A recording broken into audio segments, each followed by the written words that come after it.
Desde a primeira infância, Carl Jung vivenciou fenômenos paranormais, ou seja, fenômenos que estão além do alcance da compreensão científica. Quando criança, ele ouvia continuamente histórias de acontecimentos misteriosos, como os sonhos que previam a morte de uma determinada pessoa, relógios que paravam no momento da morte, vidros que se estilhaçavam no momento crítico. A realidade desses eventos, diz ele, foi considerada um dado adquirido no mundo da minha infância. As experiências pessoais de Jung com o paranormal o colocariam em uma busca para encontrar uma explicação para esses eventos com sua teoria da psicologia analítica, além de despertar seu interesse pela parapsicologia, o estudo de fenômenos psíquicos ou paranormais, especialmente em relação à percepção extrasensorial ou PES. Precognição, clarividência, telepatia, intuição, etc. As experiências paranormais eram virtualmente comuns na família de Jung.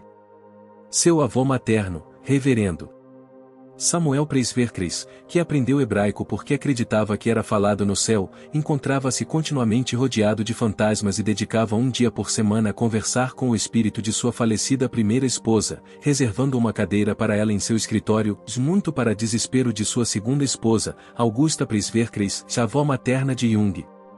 Augusta era clarividente e vidente de espíritos. Este presente remonta a um acontecimento que ela teve aos 20 anos, onde entrou em coma por 36 horas. Ela às vezes via aparições de pessoas que ela desconhecia, mas cuja existência histórica foi posteriormente comprovada. Augusta é acreditada por trazer a linhagem oculta ou para a família. A mãe de Jung, Emily Presvercris, também vivenciou ocorrências estranhas ou com regularidade suficiente para escrever um diário exclusivamente dedicado a elas. Seu pai, Samuel, insistiu que ela se sentasse atrás dele enquanto ele escrevia seus sermões, pois os espíritos o perturbavam. Emily passava a maior parte do tempo em seu quarto separado, fascinada pelos espíritos que, segundo ela, a visitavam à noite. Jung descreveu sua mãe como tendo duas personalidades. Durante o dia ela era uma mãe amorosa, mas à noite ela parecia misteriosa e aterrorizava Jung.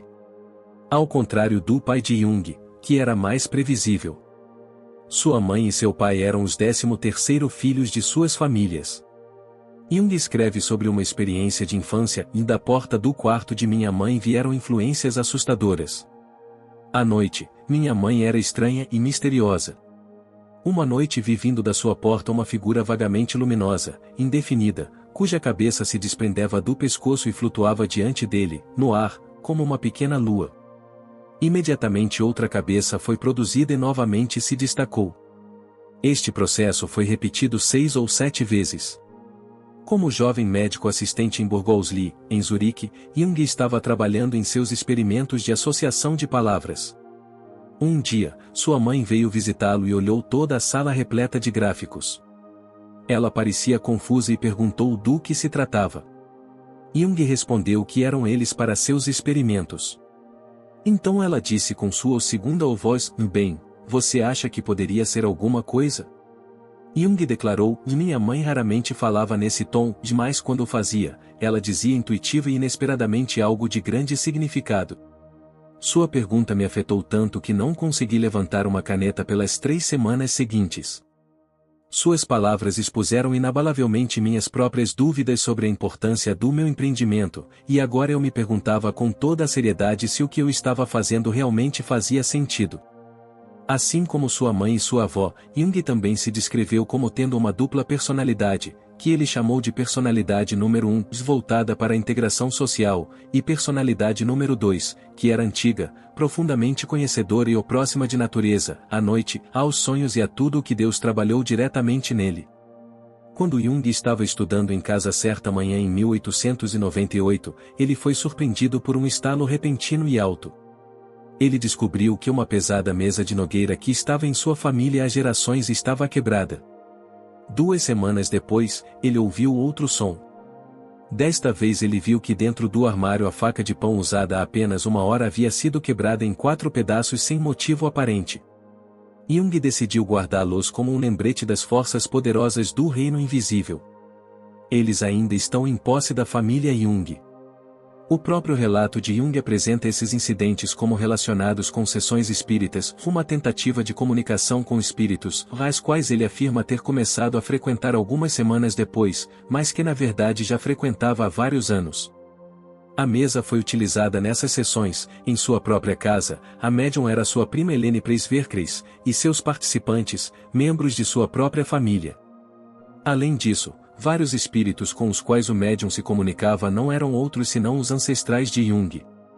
Quando era estudante de graduação, Jung discutiu o oculto e o esotérico em um clube estudantil, conhecido como Palestras Zofingia, incluindo a existência da alma, a realidade dos espíritos, psicocinese, mensagens dos mortos, hipnotismo, clarividência e sonhos precognitivos.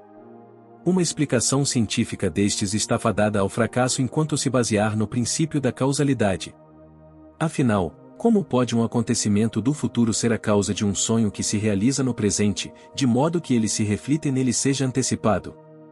Como é que um homem que morre em Nova York pode fazer com que uma pessoa algures na Europa tenha a premonição da sua morte, e muito menos fazer com que um relógio pare ou um copo se estilhasse? Para o pensamento do homem ocidental, é insuperavelmente difícil abandonar o princípio da causalidade e aceitar a realidade das ligações acausais, como tem sido feito no Oriente há milênios, com, por exemplo, o antigo oráculo chinês do I Ching, e pelo qual Jung ficou muito fascinado.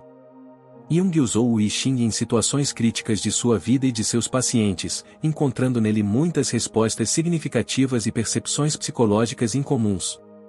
Ele conseguia escrever todos os 64 hexagramas de memória e os considerava arquétipos legíveis. Jung continuou a frequentar sessões espíritas e conduziu uma série de experiências com médiuns nas quais testemunhou a materialização, a criação ou aparecimento de matéria de fontes desconhecidas, bem como a desmaterialização. Jung declarou: "Já vi o suficiente desse fenômeno para me convencer inteiramente de sua existência." Ele também testemunhou a levitação em várias ocasiões. Ele escreve: "Os casos mais marcantes de levitação que testemunhei foram com o Sr. Home. Em 3 ocasiões distintas eu o vi levantado completamente do chão da sala. Uma vez sentado em uma poltrona, uma vez ajoelhado em sua cadeira e uma vez em pé. Em cada ocasião tive plena oportunidade de observar o acontecimento enquanto acontecia. Há pelo menos uma centena de casos registrados em que o Sr. Home se levantou do chão, na presença de tantas pessoas separadas. Rejeitar as provas registradas sobre este assunto é rejeitar qualquer testemunho humano. Em uma sessão, 4 das 5 pessoas presentes viram um objeto semelhante a uma pequena lua flutuando acima do abdômen do médium. Era absolutamente incompreensível para eles que Jung, a 5ª pessoa, não pudesse ver nada disso, embora repetidamente lhe apontassem exatamente onde estava.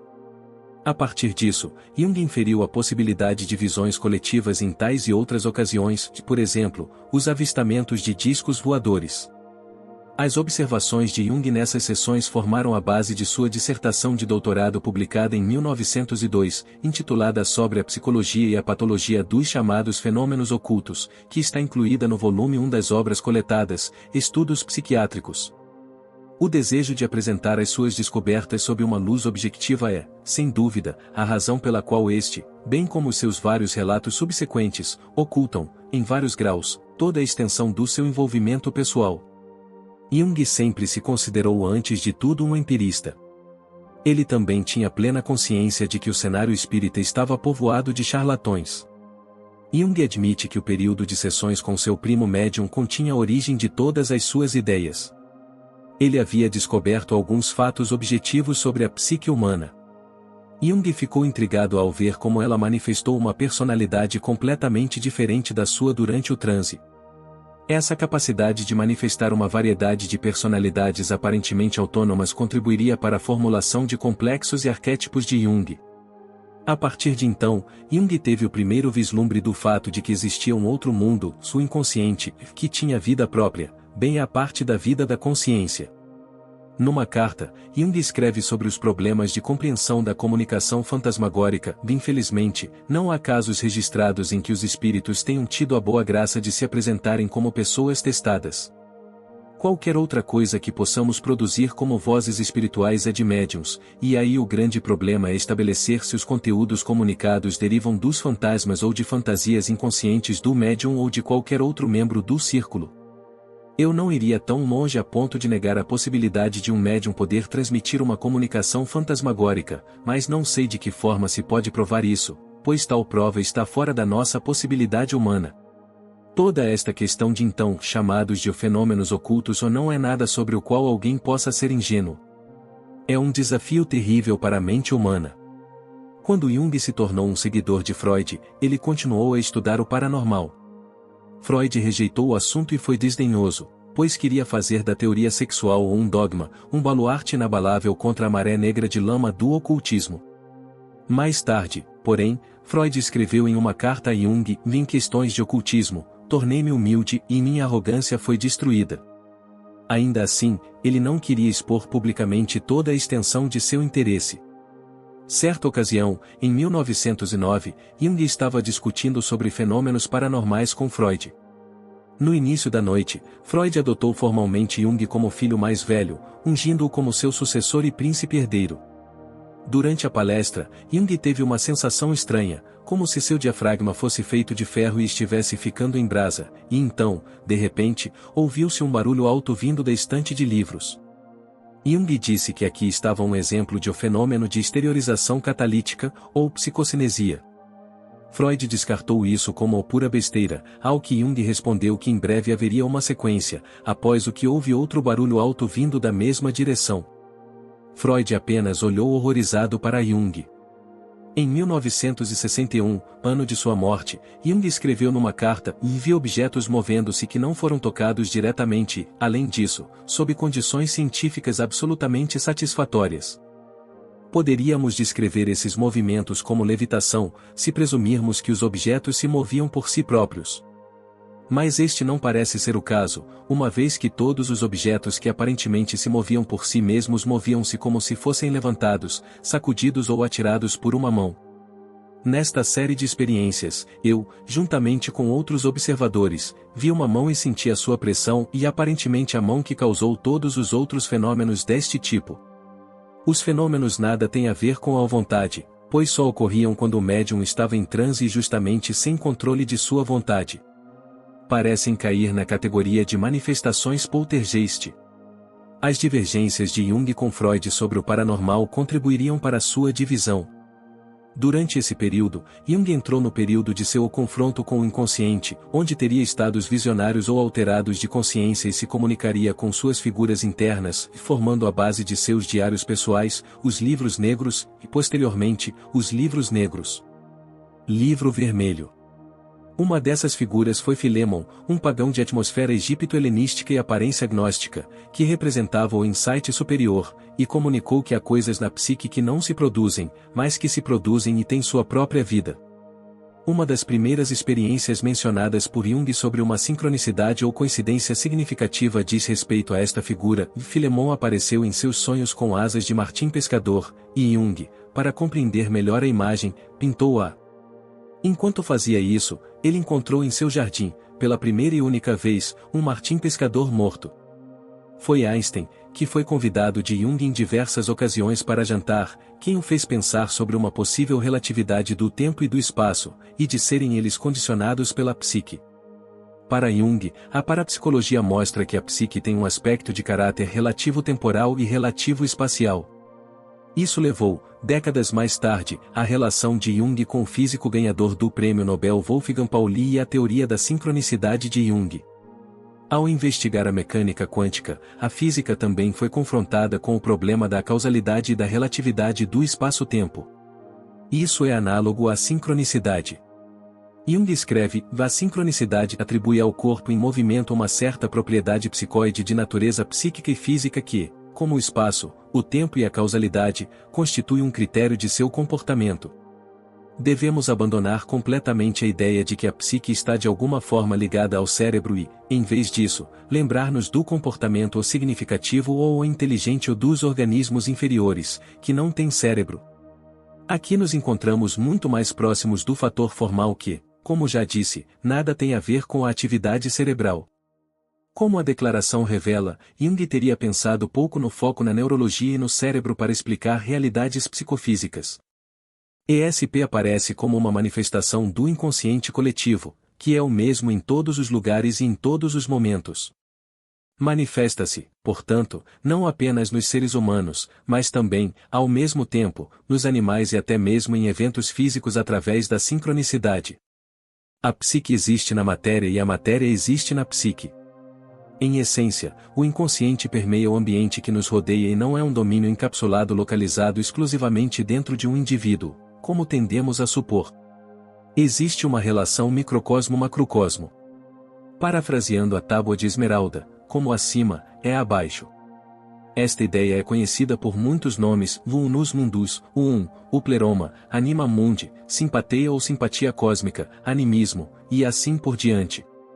Há pessoas, porém, que parecem possuir uma faculdade sobrenatural e são capazes de utilizá-la à vontade. Mas, para Jung, isto consiste em já estarem ou se colocarem voluntariamente num estado correspondente a uma constelação arquetípica. Da mesma forma, a atitude religiosa consiste em entregar-se a Deus, o que corresponde psicologicamente a uma subordinação do ego ao eu ou imagem de Deus. Antes da eclosão da Primeira Guerra Mundial, Jung teve visões apocalípticas de terrível destruição visitando a Europa e rios de sangue, e embora não soubesse o que pensar deles na época, percebeu que tinha sido uma premonição quando a guerra estourou. Da mesma forma, no final da vida, teve uma visão perturbadora dos últimos 50 anos da humanidade, que nunca foi publicada e só existe nas notas da sua filha. Sua colega Marie-Louise von Franz nos conta que ele teve outra visão no leito de morte na qual afirmou: vejo enormes extensões devastadas, enormes extensões da Terra. Mas, graças a Deus, não o planeta inteiro. Durante a Segunda Guerra Mundial, quando Jung voltava de trem de Bollingen, foi dominado pela imagem de alguém se afogando. Quando ele voltou para casa, os filhos de sua filha lhe contaram que o mais novo dos meninos quase se afogou, mas que seu irmão mais velho o havia pescado. Isso aconteceu exatamente no momento em que Jung foi assaltado por aquela lembrança no trem. Jung teve outra experiência semelhante antes da morte da família de sua esposa. Ele sonhou que a cama de sua esposa era um poço fundo com paredes de pedra. Foi um túmulo. Então ele ouviu um suspiro profundo, como se ela tivesse dado o último suspiro. Uma figura sentou-se no poço e flutuou para cima, vestindo um vestido branco com símbolos pretos. Jung acordou às 3 da manhã e foi ver como estava sua esposa. Às 7 horas chegou a notícia de que um primo de sua esposa havia morrido às 3 da manhã. Quando visitou Ravenna, na Itália, Jung teve uma visão peculiar ou experiência mística. A primeira vez, em 1913, ele achou o túmulo da imperatriz romana Gala Placídia significativo e fascinante. Na segunda vez, 20 anos depois, Jung teve a mesma sensação. Mais uma vez ele entrou em um estado de espírito estranho na tumba e ficou profundamente comovido. Ele estava lá com um conhecido, e eles foram diretamente do túmulo para o batistério dos ortodoxos. Jung escreve: daqui, o que primeiro me impressionou foi a suave luz azul que enchia a sala. No entanto, não me perguntei nada sobre isso. Não tentei explicar a sua fonte, portanto, a maravilha desta luz sem qualquer fonte visível não me incomodou. Fiquei um tanto surpreso porque, no lugar das janelas que me lembrava de ter visto na minha primeira visita, havia agora 4 grandes afrescos em mosaico de incrível beleza que, ao que parecia, eu havia esquecido completamente. O quarto mosaico foi o mais impressionante de todos. Vimos este último. Representava Cristo estendendo a mão para Pedro, que estava afundando nas ondas. Paramos em frente a este mosaico durante pelo menos 20 minutos e discutimos o ritual original do batismo. Tais iniciações estavam muitas vezes ligadas ao perigo da morte e assim serviram para expressar a ideia arquetípica de morte e renascimento. Guardei a memória mais distinta de um mosaico de Pedro afundando, e até hoje posso ver cada detalhe diante dos meus olhos. Fui até Alinari comprar fotos dos mosaicos, mas não encontrei nenhuma. Quando voltei para casa, perguntei a um conhecido que estava indo para Ravenna para obter as fotos para mim. Ele não conseguiu localizá-los, pois descobriu que os mosaicos que eu havia descrito não existiam. A senhora Tony Wolff, que estava lá comigo há muito tempo, recusou-se a acreditar que o que ela ouviu com seus próprios olhos não tivesse existido. pude verificar que pelo menos as principais características daquilo que ambos víamos eram as mesmas. Esta experiência em Ravenna está entre os acontecimentos mais curiosos da minha vida. Em 1944, Jung teve um vislumbre por trás do véu e teve uma experiência de quase morte. Ele refletiu ainda sobre a vida após a morte de Tony Wolff e Emma Jung. Pouco antes de sua morte, Jung disse que Tony forneceu a fragrância de sua vida, enquanto sua esposa, Emma, forneceu a base. Jung achava que a tendência natural de Tony era muito realista, mas ela se tornou muito intelectual e negligenciou essa parte de sua vida. Jung contemplou a teoria da reencarnação. Se acreditarmos nessa possibilidade, segue-se logicamente a ideia de que aquelas pessoas que reencarnaram não completaram em suas vidas algo que deveriam fazer. Jung narra um sonho que teve com Tony, onde ela havia retornado à vida e era agricultora na zona rural da Úmbria, na Itália, trabalhando na terra. Ela estava bronzeada de sol e tinha uma vitalidade tremenda, que nunca teve na realidade. Ele sentiu que Tony estava mais próxima da Terra e ela poderia se manifestar melhor para ele na esfera da experiência tridimensional. Com sua esposa Emma, por outro lado, ele teve uma impressão diferente. Ele teve sonhos após a morte dela em que ela estava trabalhando nos estudos do Santo Graal. Ela parecia estar mais adiantada no caminho espiritual, e Jung sentiu um grande distanciamento dela, como se ela estivesse em outro nível onde ele não pudesse alcançá-la. Em 1916, Jung sentiu-se compelido internamente a formular e expressar o que poderia ter sido dito por Filemon. Isto deu origem aos Septem Sermones ad Mortuos, 7 Sermões dos Mortos, uma coleção de 7 textos místicos ou gnósticos o que Jung publicou sob o pseudônimo de Basilides, um dos primeiros professores gnósticos cristãos. Tudo começou com uma inquietação e uma atmosfera sinistra o rodeava. Então sua casa começou a ser assombrada, e a filha de Jung, Agathe, de 12 anos, que herdou as habilidades psíquicas de sua avó, passou a ver fantasmas. Jung escreve, por volta das 5 horas da tarde de domingo, a campainha da porta da frente começou a tocar freneticamente. Era um dia ensolarado de verão. Todos imediatamente olharam para ver quem estava ali, mas não havia ninguém à vista. Eu estava sentado perto da campainha e não apenas ouvi, mas também vi seu movimento. Todos nós simplesmente nos entreolhamos. A atmosfera estava densa, acredite. Então eu sabia que algo tinha que acontecer. A casa inteira estava lotada como se houvesse uma multidão presente, abarrotada de espírito. Eles estavam amontoados até a porta, e o ar estava tão denso que mal era possível respirar. Quanto a mim, fiquei todo trêmulo com a pergunta, pelo amor de Deus, o que é isso? Então eles gritaram em coro, voltamos de Jerusalém, onde não encontramos o que procurávamos. Esse é o início dos sermões de setembro. Então começou a fluir de mim, e no decorrer de 3 noites a coisa foi escrita. Assim que peguei a caneta, todo o conjunto fantasmagórico evaporou. A sala se acalmou e a atmosfera se dissipou. A assombração acabou. Jung afirmou que a discussão com os mortos nos 7 sermões formou o prelúdio para o que ele posteriormente comunicaria ao mundo, expressando em forma germinal as ideias mais importantes de Jung, a natureza do inconsciente, individuação, arquétipos, o problema dos opostos, e o eu. Após seu encontro com os fantasmas, Jung esboçou em seu diário os contornos de sua primeira mandala, o sistema Mundi Totius, que forma uma cosmologia pictórica da visão transmitida nos sermões. Foi publicado anonimamente e exibido nas conferências Eranos. A mandala retrata os antimônios do microcosmo dentro do macrocosmo. Aqui é retratada a figura de Abraxas, o grande arconte do gnosticismo, que representa a antítese sombria nas profundezas, o construtor do universo físico, um criador de mundos de natureza ambivalente. Brotando dele vemos a árvore da vida. O mundo inferior de Abraxas é caracterizado por 5, o número do homem natural, os 2 vezes 5 raios de sua estrela. Os animais que acompanham o mundo natural são um monstro diabólico e uma larva, que significa morte e renascimento.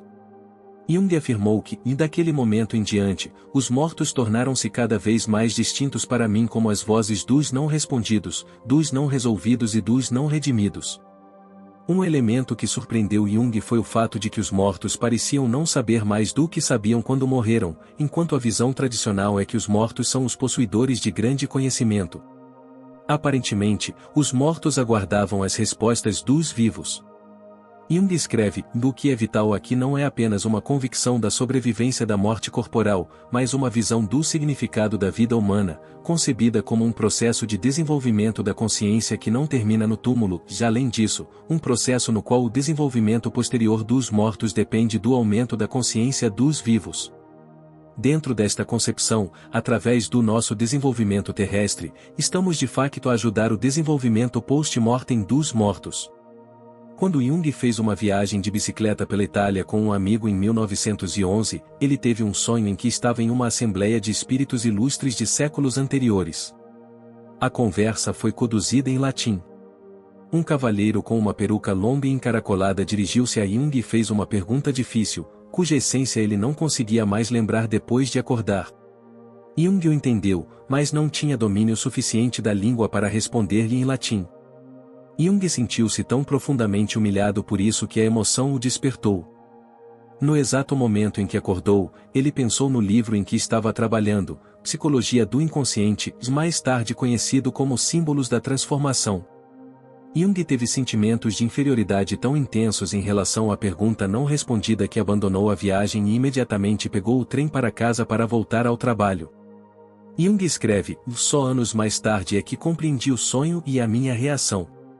O senhor de peruca era uma espécie de espírito ancestral, ou espírito dos mortos, que me dirigia perguntas, sem vão.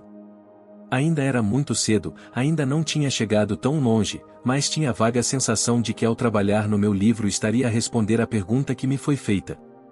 Tinha sido perguntado, por assim dizer, pelos meus antepassados espirituais, na esperança e expectativa de que eles aprenderiam o que não foram capazes de descobrir durante o seu tempo na Terra, uma vez que a resposta teve de ser criada primeiro nos séculos que se seguiram."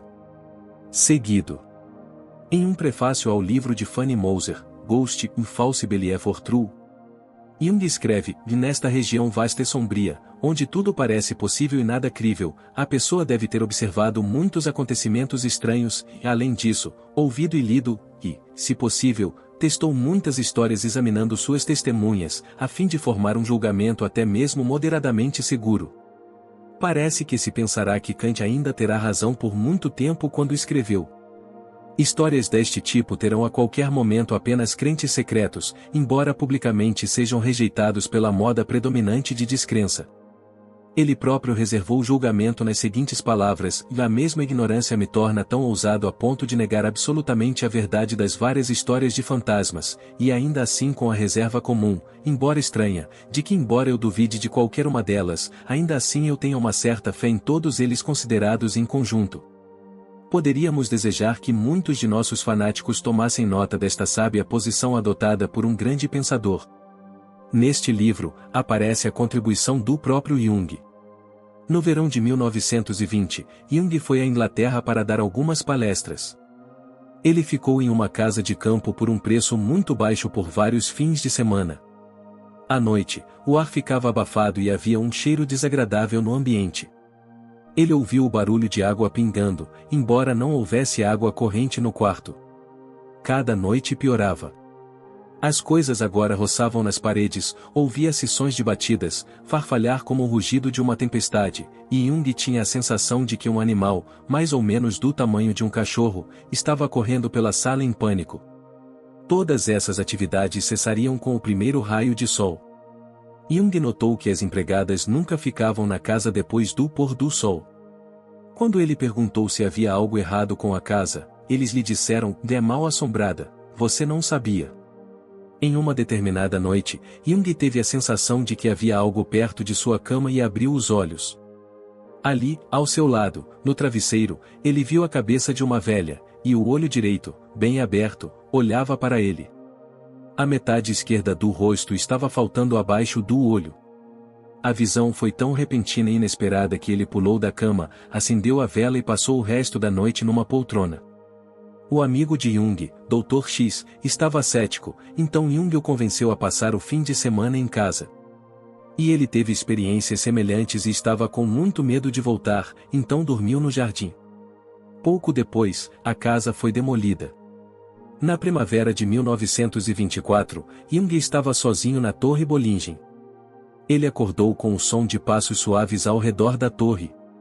Uma música distante soou e ele ouviu vozes rindo e conversando. Quando ele olhou pela janela, não havia nada. Aparentemente, ele estava apenas sonhando. Então ele adormeceu novamente e imediatamente o mesmo sonho começou. Ao mesmo tempo, ele tinha uma imagem visual de várias centenas de figuras vestidas de escuro que haviam descido das montanhas e se aglomeravam ao redor da torre. Mais uma vez Jung saltou, olhou pela janela e era uma noite mortalmente enluarada. Neste tipo de sonho, ao contrário dos sonhos comuns, o inconsciente parece empenhado em transmitir ao sonhador uma impressão poderosa da realidade, uma impressão que é enfatizada pela repetição. Nunca mais Jung experimentou ou sonhou algo semelhante. Mais tarde, Jung leu numa crônica do século XVII sobre um homem que estava sozinho nas montanhas e foi perturbado uma noite por uma procissão de homens perto de sua cabana, que tocava música e cantava. O homem perguntou sobre isso a um pastor local e ele foi informado de que eles eram o exército de almas falecidas de Wotan, que às vezes apareciam para viajantes solitários. Jung também se lembra de outro paralelo histórico, o Reislaufer, um exército mercenário de jovens suíços que geralmente se reunia a cada primavera antes de marchar da Suíça Central para a Itália, cantando e despedindo-se alegremente de sua terra natal. Jung pensou que poderia ter testemunhado uma dessas reuniões anteriores, sugerindo a sincronicidade como uma possível explicação. Jung relembra um incidente em que contou a vida de um homem durante um jantar, sem conhecê-lo. Involuntariamente, ele fez um relato exemplar de um criminoso imaginário, que por acaso era a descrição exata da vida do homem sentado à sua frente. Jung escreve: eu também tenho essa natureza arcaica, e em mim ela está ligada ao dom e nem sempre agradável e de ver as pessoas e as coisas como elas são. Posso deixar-me enganar daqui até Tipperary quando não quero reconhecer alguma coisa e, no entanto, no fundo sei muito bem como as coisas realmente estão. Nisso sou como um cachorro e ele pode ser enganado, mas no final ele sempre sente o cheiro. Esta o insight ou baseia-se no instinto ou numa participação mística com os outros. É como se os olhos do fundo ouvissem num ato impessoal de percepção. Em 1927, o amigo de Jung, H., morreu. Meio ano antes, Jung sonhou que viajava com ele de carro em direção a Luxor, na margem leste do rio Nilo. No lado oposto, fica a necrópole tebana, a cidade dos mortos. Algumas semanas depois da morte de H., Jung teve outro sonho, eles estavam agora em Luxor, em um restaurante. H. disse-lhe com grande emoção: você sabe que estou vivo. Não há necessidade de você imaginar que estou morto. Estou tão vivo quanto você. Ele então se aproximou ameaçadoramente e Jung foi dominado pelo cheiro de cadáver em decomposição, e ele se manteve distante com um facão. Após o funeral, Jung teve uma visão na qual H. estava parado ao pé da cama e queria que Jung o seguisse. H. então o conduziu até seu escritório e apontou para vários livros de capa vermelha em uma estante alta.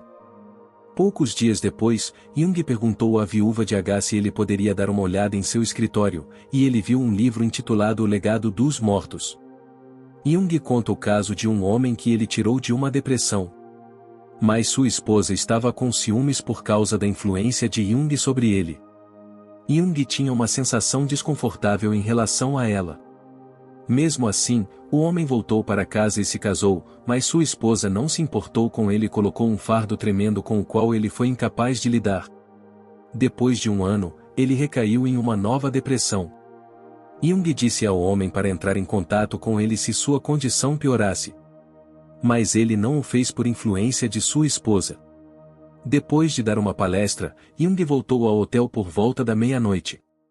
Acordou por volta das 2 horas, com a sensação de que alguém havia entrado no quarto. Mas não havia ninguém.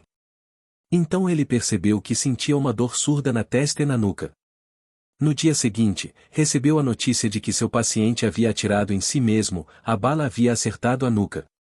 Esta experiência foi um fenômeno sincronístico genuíno, tal como é frequentemente observado em conexão com uma situação arquetípica e, neste caso, a morte.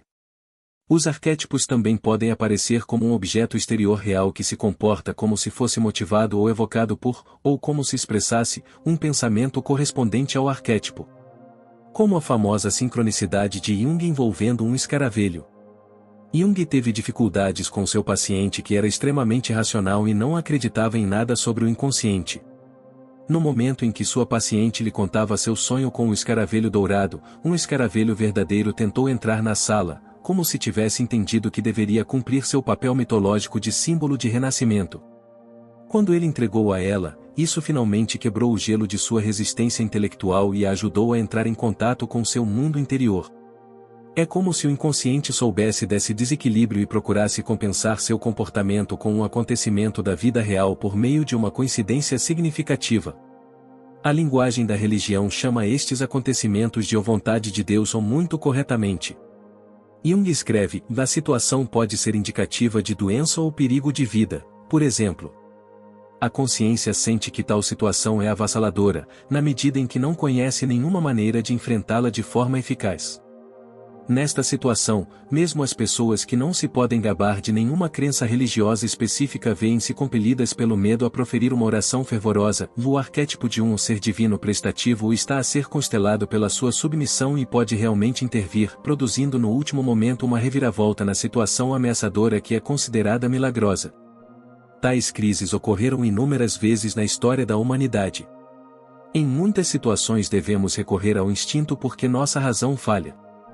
O instinto aparece nos mitos e nos sonhos como o motivo do animal prestativo, do espírito guardião, do anjo bom, do ajudante necessitado, do santo, do salvador, etc.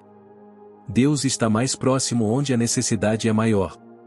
Assim, os fenômenos sincronísticos ocorrem principalmente em situações emocionais, por exemplo, em casos de morte, doença, acidentes e assim por diante. Durante a psicoterapia, observamos com relativa frequência em momentos de elevada tensão emocional, como medo, raiva, tristeza, etc. Padrões que aparecem como motivos arquetípicos nos sonhos. A maioria dos fenômenos sincronísticos ocorre, portanto, em situações arquetípicas e se manifestam na forma de telepatia, clarividência, precognição e assim por diante. Em 1960, um ano antes de sua morte, Jung escreve: "Os fenômenos psíquicos paranormais me interessaram durante toda a minha vida. Geralmente, como disse, ocorrem em estados psicológicos agudos de emocionalidade, depressão, choque, etc., ou, mais frequentemente, com indivíduos caracterizados por uma estrutura de personalidade peculiar ou patológica, onde o limiar do inconsciente coletivo é habitualmente reduzido. Pessoas com gênio criativo também pertencem a esse tipo. É claro que o próprio Jung era uma pessoa muito criativa, com um limiar mais baixo para o inconsciente coletivo. Se olharmos para trás, para a história passada da humanidade, encontraremos uma crença universal na existência de fantasmas ou seres etéreos que habitam entre nós e exercem uma influência invisível, mas poderosa, sobre nós. Geralmente, supõe-se que esses seres sejam os espíritos ou as almas dos mortos. No Ocidente, contudo, a crença em espíritos foi neutralizada pela era do Iluminismo, de modo que entre a maioria das pessoas instruídas ela foi suprimida juntamente com outras crenças metafísicas. Jung notou, contudo, que nesta era de materialismo e a consequência inevitável do iluminismo racionalista, e houve um renascimento da crença nos espíritos, mas desta vez num nível mais elevado. Não é uma recaída nas trevas da superstição, mas um intenso interesse científico pelo espiritual. Jung escreve: racionalismo e superstição são complementares. É uma regra psicológica que quanto mais brilhante a luz, mais negra é a sombra, e em outras palavras, quanto mais racionalistas somos em nossas mentes conscientes, mais vivo se torna o mundo espectral do inconsciente. E é de facto óbvio que a racionalidade é, em grande medida, uma defesa apotropaica contra a superstição, que está sempre presente e é inevitável. Muitos fenômenos sobrenaturais não podem ser explicados cientificamente, o que não implica que sejam falsos ou absurdos. Somente uma mente materialista preconceituosa e unilateral pensaria assim. Eles são simplesmente desconhecidos. Este é um dos temas recorrentes na obra de Jung, a natureza problemática do zeitgeist materialista moderno, que se orgulha de ter superado o irracionalismo, ao mesmo tempo que desconhece totalmente o irracionalismo de uma fé cega na razão absoluta. Em A Estrutura e Dinâmica da Psique, Jung escreve sobre os fundamentos psicológicos da crença em espíritos. Ele explica como o homem primitivo se refere à perda da alma como uma doença, tanto mental quanto física, enquanto a influência dos espíritos é vista como estranha ou perigosa, e a pessoa fica muito aliviada quando eles são banidos. Assim, para o primitivo, a alma é algo que normalmente parece pertencer a ele, mas os espíritos parecem ser algo que normalmente não deveria estar perto dele. Ele evita lugares assombrados por espíritos, ou os visita apenas com medo, para fins religiosos ou mágicos. É importante notar que Jung tem uma compreensão inteiramente positiva do homem primitivo, que ainda está em contato com as forças da natureza que o homem ocidental, urbano, perdeu, principalmente como resultado de processos de modernização. O homem primitivo reconhece duas causas de doença, perda da alma e possessão por um espírito. Jung chama os antigos complexos da alma que pertencem ao ego e a perda deles parece patológica. O oposto é verdadeiro para os complexos espirituais, a sua associação com o ego causa doença, e a sua dissociação dele traz recuperação. Estas correspondem exatamente à concepção de Jung sobre o inconsciente. A alma é explicada em termos de complexos do inconsciente pessoal, enquanto os espíritos aparentemente autônomos são explicados em termos de complexos do inconsciente coletivo, ou arquétipos. A reintegração de um complexo costuma ser curativa, ao passo que a invasão de um arquétipo é um fenômeno perigoso. Jung estudou uma ampla gama de literatura espírita popular em sua época e chegou à conclusão de que o espiritismo, como fenômeno coletivo, persegue os mesmos objetivos da psicologia analítica. As atividades psicoterapêuticas dos espíritos dirigem-se aos vivos, direta ou indiretamente, por meio do falecido, a fim de torná-los mais conscientes. Assim, os ensinamentos dos espíritos são característicos da natureza do inconsciente coletivo. A ciência é simplesmente uma questão de intelecto, que é uma entre várias funções psíquicas fundamentais, e portanto, não é suficiente para fornecer uma imagem completa do mundo. Para isso também é necessária outra função, o sentimento. O sentimento muitas vezes chega a convicções diferentes das do intelecto e que não são necessariamente inferiores. Portanto, temos todos os motivos para conceder ao nosso intelecto apenas uma validade limitada. Mas quando trabalhamos com o intelecto, devemos proceder cientificamente até que sejam apresentadas evidências irrefutáveis. Durante a primeira metade de sua carreira, Jung não estava tão interessado na questão os fantasmas realmente existem? Mas sim, quem é que vê um fantasma? Sob que condições psíquicas se vê isso? O que um fantasma significa quando examinado quanto ao seu conteúdo como símbolo? Para Jung, o que importava era a realidade da experiência e, nisso, ele levava seus pacientes muito a sério. Jung descreveu os espíritos como os efeitos exteriorizados de complexos inconscientes e declarou: não vejo qualquer prova da existência de espíritos reais, e até que tal prova seja apresentada, devo considerar todo este território como um apêndice de psicologia. Muitos anos depois, porém, a opinião de Jung mudou. Ele escreve: depois de recolher experiências psicológicas de muitas pessoas e de muitos países durante 50 anos, já não me sinto tão certo como em 1919, quando escrevi esta frase. Para ser franco, duvido que uma abordagem exclusivamente psicológica possa fazer justiça aos fenômenos em questão. Não apenas as descobertas da parapsicologia, mas também as minhas próprias reflexões teóricas, delineadas em O sobre a natureza da psique, levaram-me a certos postulados que tocam no domínio da física nuclear e na concepção do contínuo espaço-tempo. Isto abre toda a questão da realidade transpsíquica imediatamente subjacente à psique. Embora muitas vezes usados de forma intercambiável, podemos traçar uma diferença sutil entre fantasmas e espíritos. Fantasmas podem ser vistos como impressões de energia ou pós-imagens ligadas a um espaço. Eles parecem ter assuntos inacabados na Terra, daí seus fortes laços com um determinado lugar.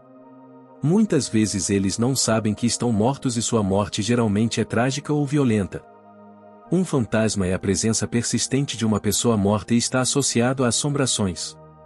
Os espíritos, por outro lado, podem ser descritos como almas de humanos e de outros seres sencientes, como animais que morreram e passaram para um reino espiritual. Eles estão conscientes e ativos. Existe apenas uma diferença nas suas frequências, que podem ser comparadas às revoluções de uma hélice. A baixas velocidades as pás são visíveis, mas a altas velocidades elas desaparecem. Em termos psicológicos, isso significaria que a psique consciente e a inconsciente são uma só, mas estão separadas por diferentes quantidades de energia, e o além ou é este mesmo cosmos, mas sem as limitações impostas ao homem mortal pelo espaço e pelo tempo.